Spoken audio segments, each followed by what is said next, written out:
Mari kita bersatu di dalam doa. Kita berdoa. Tuhan Allah Bapa kami yang bertahta ada di dalam kerajaan surga, puji dan syukur Tuhan. Kami panjatkan kehadirat-Mu untuk cinta dan kasih Tuhan yang boleh Tuhan berikan kepada kami hingga pada saat ini. Bapa yang baik, di sini Tuhan, kami akan memulai ibadah perdana kami di semester ini. Biarlah Tuhan yang memberkati kami, ibadah PM4, baik itu proses ibadahan mulai dari awal, pertengahan hingga akhirnya Bapa. Begitu juga Tuhan, kami mendengarkan sebagian dari firman Tuhan. Biarlah Tuhan boleh mengurapi hamba-Mu ini yang banyak sekali kekurangannya, tapi hamba-Mu ini yakin dan percaya Tuhan bahwa Ia sanggup untuk menjadi saluran berkat untuk orang lain. Berfirmanlah ya Tuhan, sebab kami sudah siap untuk mendengarkannya. Di dalam nama Tuhan Yesus kami berdoa dan bersyukur. Amin. Shalom saudara-saudari yang terkasih dalam persekutuan organisasi PM4, di mana nats yang sampai kepada kita hari ini diambil dari Kisah Para Rasul 16 ayat 25 sampai dengan 31 dengan tema PPKM, percaya pasti Kristus menyertai. Baik, di sini saya akan membacakannya, Kisah Para Rasul 16 ayat yang ke-25 sampai dengan 31. Beginilah firman Tuhan. Tetapi kira-kira tengah malam Paulus dan Silas berdoa dan menyanyikan pujian-pujian kepada Allah, dan orang-orang hukuman lain mendengarkan mereka. Akan tetapi terjadilah gempa bumi yang hebat, sehingga sendi-sendi penjara itu goyah, dan seketika itu juga terbukalah semua pintu dan terlepaslah belenggu mereka semua. Ketika kepala penjara itu terjaga dari tidurnya dan melihat pintu-pintu penjara terbuka, ia menghunus pedangnya hendak membunuh diri, karena ia menyangka bahwa orang-orang hukuman itu telah melarikan diri. Tetapi Paulus berseru dengan suara nyaring, katanya, "Jangan celakakan dirimu, sebab kami semuanya masih ada di sini." Kepala penjara itu menyuruh membawa suluh, lalu berlari masuk dan dengan gemetar tersungkurlah ia di depan Paulus dan Silas. Ia mengantar mereka keluar sambil berkata, "Tuan, Tuan, apakah yang harus aku perbuat supaya aku selamat?" Jawab mereka, "Percayalah kepada Tuhan Yesus Kristus dan engkau akan selamat, engkau dan seisi rumahmu." Amin. Sejauh bacaan ini firman Tuhan. Shalom bagi kita semuanya. Ya, tema kita hari ini yaitu PPKM, percaya pasti Kristus menyertai. Amin. Amin. Ya, kita sangat bersuka cita karena pada saat hari ini kita boleh dalam keadaan sehat semuanya.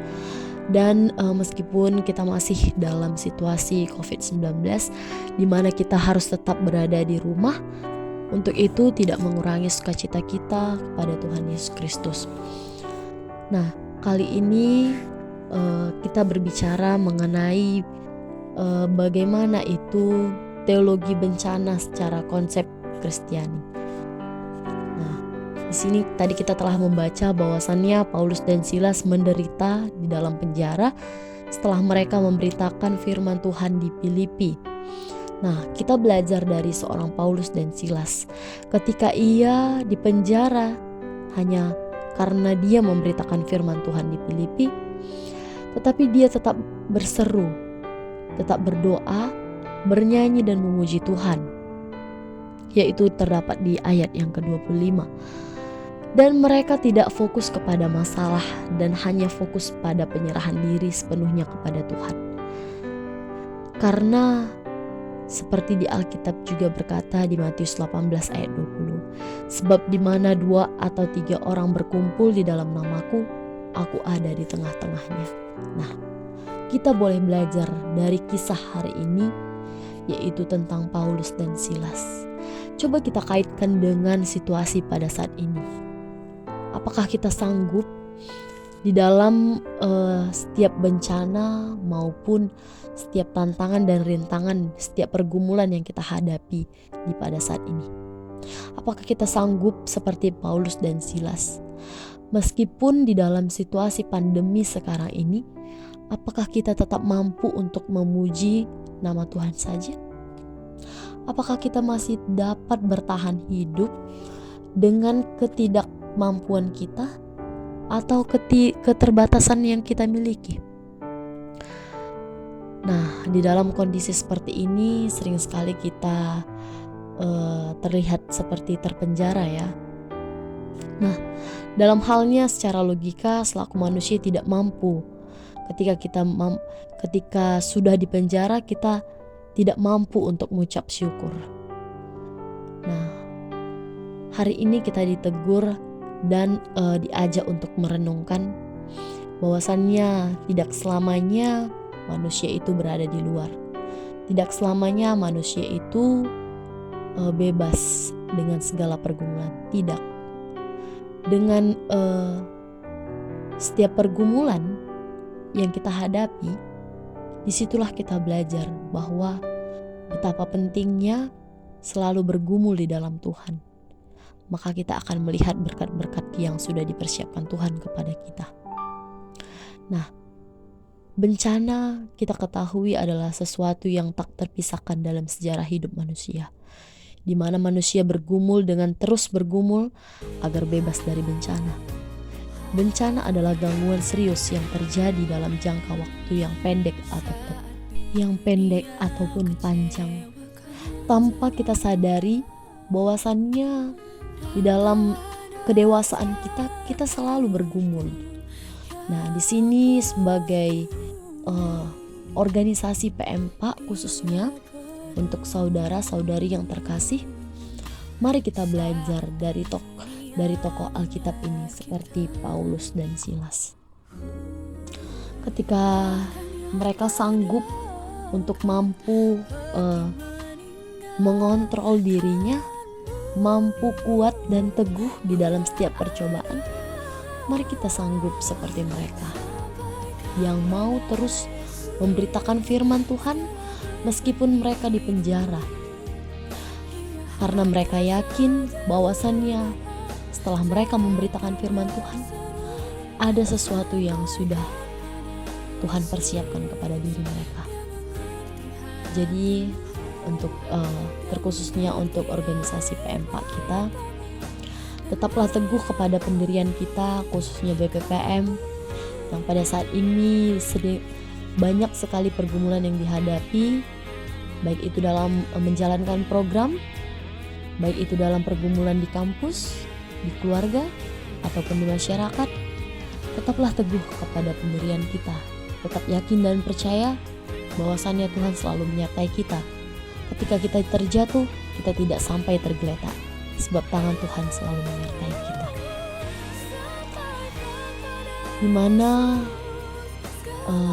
ada sebuah lagu yang saya sangat ingat sekali ketika saya mengalami pergumulan yang hebat, ataupun setiap pergumulan yang selalu datang menghampiri saya, yaitu lagunya di bait yang saya ingat yaitu ku kan berdiri di tengah badai.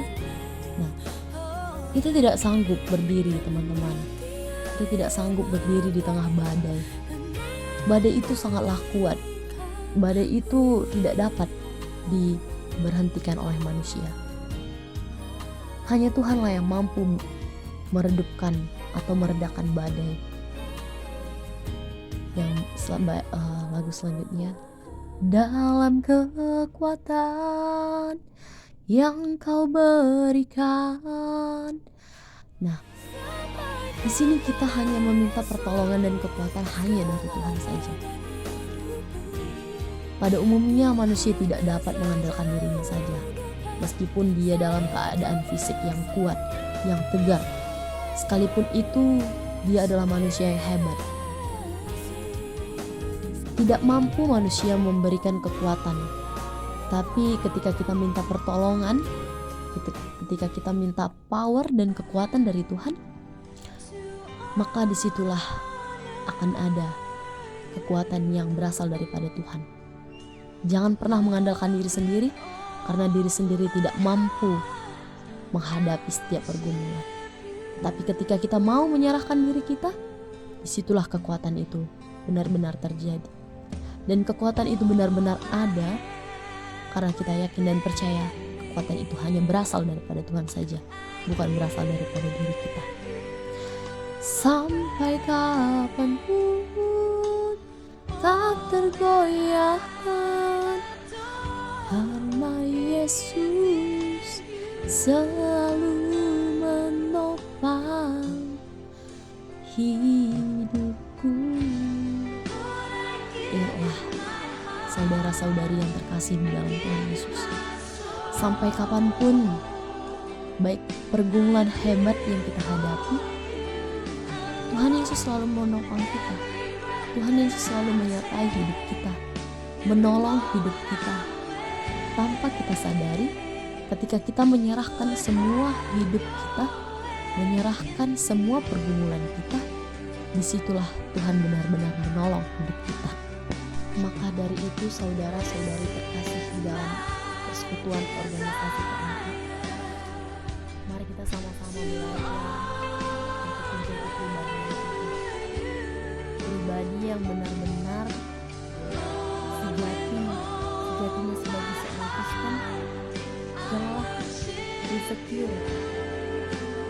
Orang Kristen yang sejati tidak boleh insecure.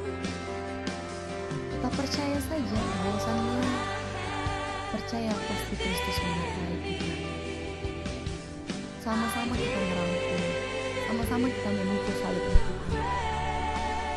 Saudara-saudari yang memikul salib Tuhan itu tidaklah ringan. Memikul salib itu tidaklah mudah. Salib itu berat. Tapi ketika kita mau menghantarkan salib itu ke tempat yang lebih indah, maka kita akan menemukan kedamaian, kita menemukan sukacita yang indah, kita menemukan karya Tuhan yang luar biasa yang sudah bekerja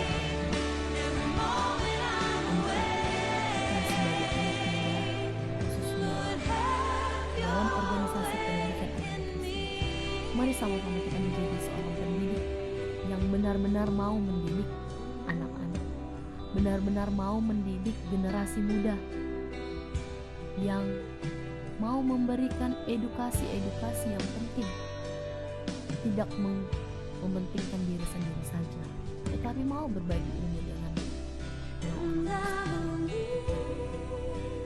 Percayalah teman-teman, ketika kita mau memberikan setiap hati dan pikiran kita kepada Tuhan saja, kita mau melayani Tuhan saja, disitulah Tuhan selalu bekerja di dalam hati dan pikiran kita. Mari kita belajar selalu seperti Rasul Paulus dan Silas yang menderita karena memberitakan firman Tuhan, tapi mereka tetap teguh pada pendirian, mereka tetap teguh kepada iman dan kepercayaan. Karena mereka tahu sehabis pelangi, sehabis hujan pasti ada pelangi, sehabis pergumulan pasti ada sukacita yang berasal daripada Tuhan saja. Maka dari itu saudara-saudari yang terkasih di dalam nama Tuhan Yesus, mari sama-sama kita merangkul teman-teman kita yang mungkin pada saat ini sudah kurang kepercayaannya kepada Kristus. Sama-sama kita mengajak teman-teman kita, mendoakan mereka, dan selalu meminta pertolongan dari Tuhan supaya kita semua dapat tetap berada dan tetap bersama-sama dengan Tuhan. Amin. Terima kasih Tuhan untuk sapaan firman Tuhan, untuk setiap renungan, setiap refleksi yang Tuhan boleh berikan kepada kami. Kami mau menjadi anak-anak yang mau diubahkan. Kami mau menjadi pribadi yang benar-benar teguh, tetap percaya pasti Kristus menyertai. Kami mau Tuhan Engkau bentuk, Engkau pakai kami Tuhan menjadi alat-Mu, menjadi saluran berkat Tuhan. Biarlah Tuhan kami sudah siap menjadi anak-anak yang Tuhan pakai. Tuhan tetap teguh bersama dengan kami, karena kami yakin dan percaya kami punya Allah yang luar biasa, punya Tuhan yang lebih hebat daripada kuasa-kuasa lain. Kami tetap mengandalkan Tuhan saja. Kami yakin dan percaya Tuhan, biarlah kehendak Tuhan yang terjadi, bukan kehendak kami. Kami berdoa dan bersyukur. Amin.